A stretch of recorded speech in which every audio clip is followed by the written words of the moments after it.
I know you spoke a lot about the dangers of drugs and fentanyl and what Mexico is doing and what the United States, the pressure that we've put on Mexico to treat it more seriously. There is, of course, a supply side that we need to control, and thank you for your work on that. There's also the demand side. And have you been part of any conversations or policy work to try to curb the demand side in the United States? So thank you for your question, sir. We do work closely with ONDCP and HHS. Can you give the acronym because? Sorry. ONDCP is the National Drug Control Strategy Organization, part of the White House. And then HHS is House and Human Services. My apologies. So we work with them. Both of those agencies have the lead on countering demand, prevention, treatment, education within the United States. We work very closely with them on these subjects, but our authorities are from the water's edge out. And so we would be more focused on those kind of issues related to our work in other countries. Sure. No, and I understand y'all are the State Department, but I ask the question because my fear is that all of our work on the supply side is made tougher by the fact that, for example, you have healthcare subsidies that are about to expire here in a matter of days, and there are many folks who are addicted to drugs like fentanyl right now, or cocaine or other drugs, who will lose the ability to be seen by a doctor or get treatment for addictions. There has also been less resources committed to addiction recovery and treatment. And so, you know, we're pushing in one direction, I think, on a positive side and working with Mexico to combat all these things. And then in the United States, making it tougher, making people more vulnerable by what we're taking away from Americans. But I want to ask you a question about arms trafficking, and I think you spoke to it a bit.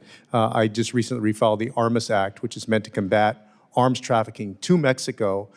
Something like between 80 and 90% of the guns that are used by these cartels to rain violence across Mexico come from the United States, including many from my home state of Texas.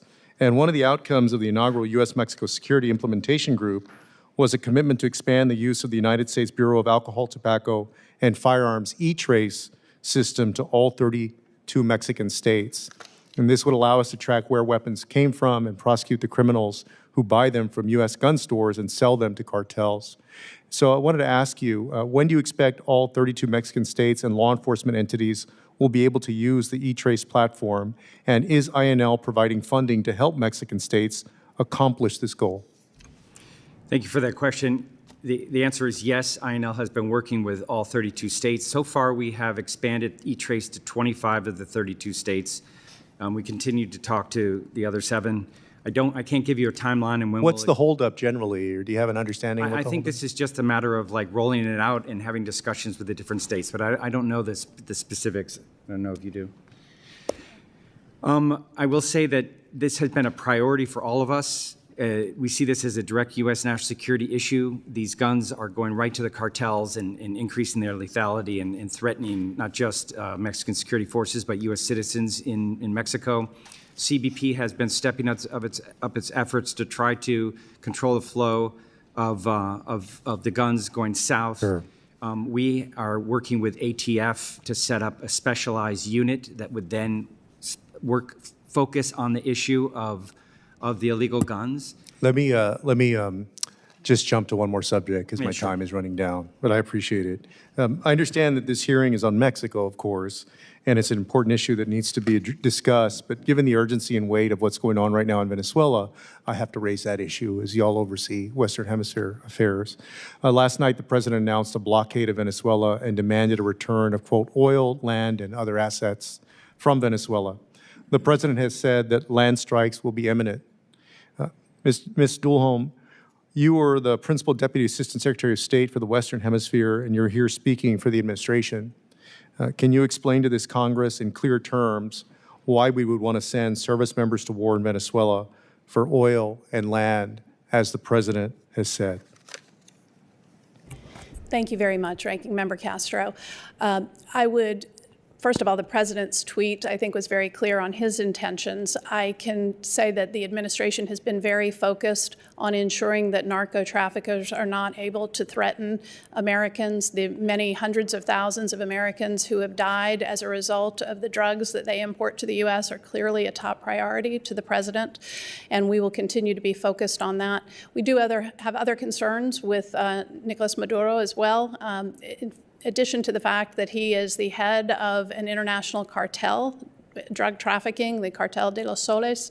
He's also an illegitimate leader. He also is suppressing his people, and we have a number of concerns with him, but certainly narco trafficking. But Juan Orlando Hernandez was one of the largest drug traffickers the United States has ever known, and he was pardoned by the president. Can you explain how those two things are squared? Thank you, Representative Castro. My understanding is the president reviewed the charges against Juan Orlando Hernandez and reached the conclusion that they were not appropriate charges and took the decision to pardon him.